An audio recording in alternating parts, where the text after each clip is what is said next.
মামদো ও কটাস ভূত লাউয়ের পালকে কাঁধে করে গভীর জঙ্গলের মধ্যে দিয়ে ব্রাহ্মণের বাড়ির দিকে যেতে থাকে, কারণ আজ ব্রহ্মদৈত্য ও শাকচুন্নির বিয়ে। দুজনেই মহা আনন্দে লাউয়ের পালকির ভিতর বসে আছে। ও বাবা রে বাবা, এই ব্রহ্মদৈত্য আর শাকচুন্নিটা কি খায় কি জানি, লাউয়ের পালকিটা কি ভারী। ও সত্যি বাবা, পারি না আর। শাকচুন্নিটা ব্রহ্মদৈত্যকে বিয়ে করবে বলে একেবারে পাগল হয়ে উঠেছে। চল চল, তাড়াতাড়ি বাউন বাড়িতে নিয়ে গিয়ে এদের দুজনের বিয়েটা দিয়ে দিন। এমন সময় ঢেড়া পেটানোর শব্দে গাছের ডালে বসে থাকা শাকচুন্নির ঘুম ভেঙে যায়। এই যা, স্বপ্নটা ভেঙে গেল। আমার এই স্বপ্নটা কবে যে সত্যি হবে কি জানি। শোনো শোনো শোনো, সকল গ্রামবাসীদের জানানো হচ্ছে যে আগামী সপ্তাহে বুধবার এক শুভ লগ্নে আমাদের জমিদারের কন্যা কুমারী মাধবীলতার বিবাহের দিন স্থির হয়েছে। তাই ওই দিন সন্ধ্যায় সকল গ্রামবাসীর নিমন্ত্রণ রইল। আর এই কথাগুলি গ্রামের সকল মানুষের সাথে আরও কিছুজন শুনতে পায়। তারা হলো ভূত, পেতনি, শাকচুন্নি, ব্রহ্মদৈত্য। শুনলে শুনলে শাকচুন্নি, লোকটা ঢেড়া পিটিয়ে কি বলে গেল? হ্যাঁ, তাই তো শুনলাম, কিন্তু আমাদের আর সে কপাল কোথায় যে পেট ভরে বিয়ের নেমন্তন্ন খাবো। ওদিকে জমিদার বাড়িতে মেয়ের বিয়ে উপলক্ষে নানান তোড়জোড় শুরু হয়েছে। গরুর গাড়ি করে আসছে নানান মশলা, সবজি, মুদিখানা, কত কি। ও রতন, জিনিসগুলো সব ঠিকঠাক করে গুছিয়ে রাখিস। আপনি কিছু চিন্তা করবেন না গিন্নিমা, আমি সব ঠিকঠাক করে গুছিয়ে রাখবো। কই গো গিন্নি, কোথায় গেলে? এই তো এখানে আছি, দাঁড়াও আসছি। তারপর জমিদার গিন্নি ঘরে ঢুকতেই, হ্যাঁ বলো, কি বলছিলে? বলছি মেয়ের শাড়ি গয়না সব দেখে নিয়েছো তো? আর কিছু কি কিনতে হবে? তাহলে নায়েব মশাই শহরে যাচ্ছেন, ওনাকে বলে দিতাম। ওদিক থেকে তখন আরেকটি কণ্ঠস্বর ভেসে আসে। চিঠি চিঠি চিঠি আছে, চিঠি চিঠি। জমিদার গিন্নি তাড়াতাড়ি সেখানে পৌঁছে চিঠিটা হাতে নেন। তারপর সেটি পড়তেই, ও মা, কি আনন্দ, কি আনন্দ! জয় গুরু, জয় গুরু, জয় গুরুদেবের জয়। ও বাবা, কি হলো গো গিন্নি? খুব খুশি খুশি দেখছি যে। ওগো, আমার গুরুদেবকে পত্র দিয়ে নিমন্ত্রণ জানিয়েছিলাম, তিনি আমাদের মেয়ে মাধবীর বিয়েতে আসবেন জানিয়েছেন। ও তাই নাকি? তোমার ফুটবল গুরুদেব আসছেন? তাহলে তো ওনার জন্য আলাদা সব ব্যবস্থা করতে হবে। আর এই কথা শুনতেই জমিদার গিন্নি রেগে গিয়ে গটমট করে বাড়ির ভেতর দিকে চলে যায়। পিছু পিছু যান জমিদার বাবু। আরে কি হলো, রেগে গেলে নাকি? দেখো, কতবার তোমাকে বলেছি আমার গুরুদেবকে নিয়ে ঠাট্টা আমি পছন্দ করি না। আরে ওনার ওই অত বড় একটা ফুটবলের মতো ভুঁড়ি, তাই তো আমি ভালোবেসে ওনাকে ফুটবল গুরুদেব বলি। থামো তুমি। ওনার শক্তি সম্পর্কে তোমার কোনো ধারণা আছে? যেদিন জানতে পারবে সেদিন বুঝবে। এইভাবেই একটা মিষ্টি ঝগড়ার মধ্যে দিয়ে তাদের দিন কেটে যায়। তারপর রাতের বেলায় যখন সবাই ঘুমিয়ে, তখন হঠাৎ, প্রতাপ রুদ্র, প্রতাপ রুদ্র, ওঠ বলছি। গুরুদেব, আপনি আপনি এসে গেছেন? হ্যাঁ, আমি এসে গেছি। তুই আমাকে নিয়ে তামাশা করিস? তোর ফুটবল খেলার খুব শখ, তাই না? তবে আয় সামনের মাঠে। না মানে গুরুদেব। কিন্তু গুরুদেব কোনো কথা শোনেন না। তিনি হন হন করে এগিয়ে যান সামনের মাঠের দিকে। আর গুরুদেবের পিছু পিছু জমিদার মশাইও এসে পৌঁছান সেই মাঠে। শুরু হয় খেলা। গুরুদেব পর পর গোল দিতে থাকেন। কিন্তু এক সময় সুযোগ পায় প্রতাপ রুদ্র। সেও সজোরে, ওরে বাবা রে, কি জোরে পড়ে গেলাম রে! ও কুমারে, কি জোরে লাগলো! এ কি গিন্নি, তুমি খাট থেকে পড়ে গেলে কি করে? নিজে লাথি মেরে খাট থেকে ফেলে দিল, এখন পড়ে গেলে কি করে? এরপর ধীরে ধীরে বিয়ের দিন এসে উপস্থিত হয়। আর সেই দিন গ্রামের গাছে গাছে ওরে শাকচুন্নি, আমার যে খুব কান্না পাচ্ছে, আমার বিয়ের বাড়ি যেতে খুব ইচ্ছে করছে। কাঁদিস নি পেতনি, ভূতেরা কি আর বিয়ে বাড়ি যেতে পারে? ঠিক সেই সময় পালকি নিয়ে কিছু লোক ও ঘোড়ায় চড়ে বর আসে।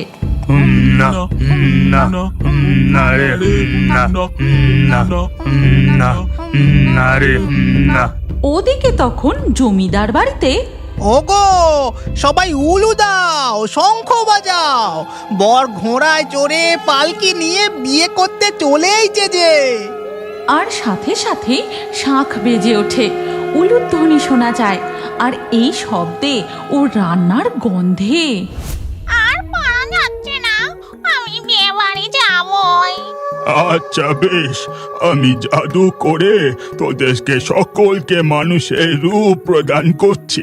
তারপর সেই মানুষের রূপে তোরা বিয়ে বাড়ি যাস, কেমন? এই কথা বলে ব্রহ্মদৈত্য জাদু করতেই শাকচুন্নি, পেতনি, মামদ ব্রহ্মদৈত্য মানুষের রূপ ধারণ করে।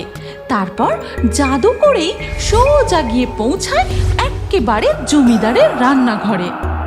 ওরে বাবা, কত রকম রান্না, বাটি বাটি করে সব গুছিয়ে রাখা। তাই তো দেখছি, ডাল, সবজি, ছানার ডালনা, লুচি, ধোকার তরকারি, আর কত ধরনের মিষ্টি। বাবা রে বাবা! আর দেরি কিসের, টপাটপ করে শুরু করে দে। ওদিকে তখন দেখা যায় গুরুদেব এসে উপস্থিত হয়েছেন। আসুন আসুন গুরুদেব, আসুন, এখানে বসুন। মঙ্গল হোক, মঙ্গল হোক। ও মালতী, গুরুদেবের পা ধোয়ার জন্য জল নিয়ে আয়।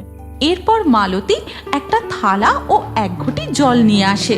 তারপর জমিদার গিন্নি ভক্তি ভরে গুরুদেবের পা ধুয়ে দেয়। এরপর চলে যায় রান্নাঘরের দিকে গুরুদেবের জন্য খাবার আনতে। আর সেখানে পৌঁছে এ কি, গুরুদেবের জন্য রান্না করে রাখা খাবারগুলো কোথায় গেল? কি হলো গিন্নি, তুমি এত চিৎকার করছো কেন? দেখো না, আমি নিজে হাতে গুরুদেবের জন্য রান্না করেছিলাম, কেউ সব খেয়ে নিয়েছে। তখন দেখা যায় সেই রান্নাঘরের তাকের ওপর তাই ভাবছি, বিয়ের বাড়িতে এমন নিরামিষ খাবার কেন? ওই পেতনি, ওদিক থেকে কেমন মাংসের গন্ধ আসছে, তুই টের পেয়েছিস? আর এখানে থাকা ঠিক হবে না, চলো সব এখান থেকে কেটে পড়ি।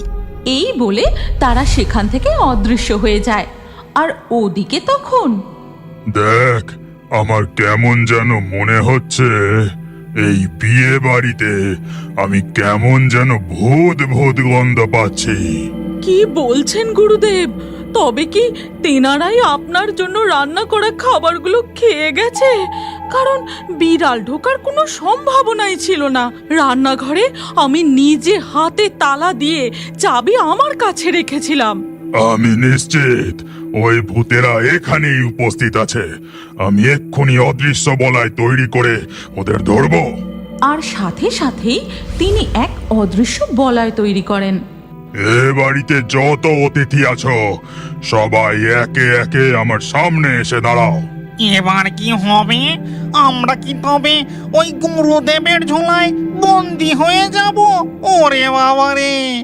ঠিক তখনই মামদো দেখে জমিদারের গোয়াল চালার ওপরে একটা বিরাট বড় লাউ হয়ে রয়েছে। আর তখনই সে জাদু করে সেই লাউয়ের ভিতরে ঢুকে যায়। বাবা, বাঁচলাম, আর আমাকে ওই গুরুদেব আর খুঁজে পাবে না। এই কথা বলার সাথে সাথেই পেতনিও সেই লাউয়ের ভিতরে এসে হাজির। তার পিছু পিছু শাকচুন্নি ব্রহ্মদৈত্য। এ কি, তোমরা সবাই এখানে চলে এলে? এই লাউয়ের ভেতরে সবার একসাথে থাকা তো খুবই কষ্টকর। তুই তো ভারী বদমাস রে মামদো, নিজে এখানে লুকিয়ে পড়লি, আর আমরা যদি ধরা পড়ে যেতাম? ওদিকে তখন গুরুদেব বলেন, আমি সবার মাথায় হাত দিতেই বুঝে যাব কে মানুষ আর কে ভূত। তারা কিছুতেই এই বলয় ভেদ করে বেরোতে পারবে না। আর এই কথা শুনতে পেয়ে ওরে বাবা, এইসব কথা শুনে আমার পেটের ভেতরটা যে গুড়গুড় করছে।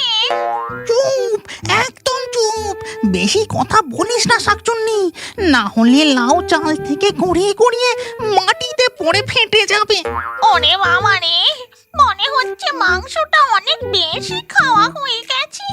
কেমন যেন পেটটা পটর পাটর করছে। শাকচুন্নি, নিজেকে সামলে রাখ, নইলে খুব বিপদ হয়ে যাবে।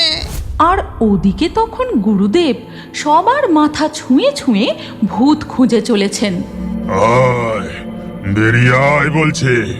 কোন শরীরের মধ্যে লুকিয়ে আছিস? বেরিয়ে আয় বলছে। এদিকে শাকচুন্নির সাথে সাথে পেতনিও বলে ওঠে, ওরে বাবা রে, আমি আর চাপতে পারছি না, পেটের ভেতর যে বড্ড হুটুর পাটুর করছে। আমিও পারছি না, বাবা রে বাবা, পেটের ভেতরের এই চাপ আর রাখতে পারছি না। আমার ওই একই অবস্থা। ভূতের পেটে কি আর বিয়ে বাড়ির খাবার সহ্য হয়? ওরে বাবারি, এই, তোরা কি শুরু করেছিস বলতো? নিজেদের সামলা, সামলা বলছি। কিন্তু কেউই নিজেদের সামলাতে না পেরে তারা একসাথে বাস্ট করতেই লাউ ফুটো হয়ে একেবারে রকেটের মতো হুশ করে উড়তে উড়তে গিয়ে সোজা জঙ্গলে তাদের ডেরায় গিয়ে পৌঁছায়। আর এইভাবেই সেই ভূতেদের দল সেই যাত্রায় কোনো রকমে বেঁচে যায়। তুমি কি এখনো বড় হয়ে কার্টুন দেখতে ভালোবাসো? তাহলে তোমার নাম কমেন্টে জানাও। আর আগের ভিডিও থেকে লাকি ড্রয়ে নির্বাচিত নামগুলি হলো বৃষ্টি, সুস্মিতা, আয়শা, ঈশানী, পূজা, সাকিব, ফরিহা, রঞ্জিত, সুব্রত, মনামি, সেরিনা, আবির, রফিকুল, পায়েল, রায়ান। যে সকল দর্শক আমাদের চ্যানেল সাবস্ক্রাইব করে তারপরে কমেন্টে নাম লিখেছেন, আমাদের পরবর্তী ভিডিওতে তাদের নাম বাছাই করা হবে।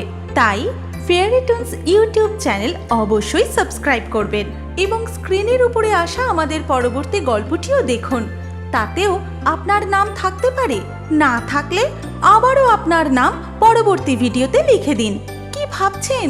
তাড়াতাড়ি ক্লিক করে দেখুন।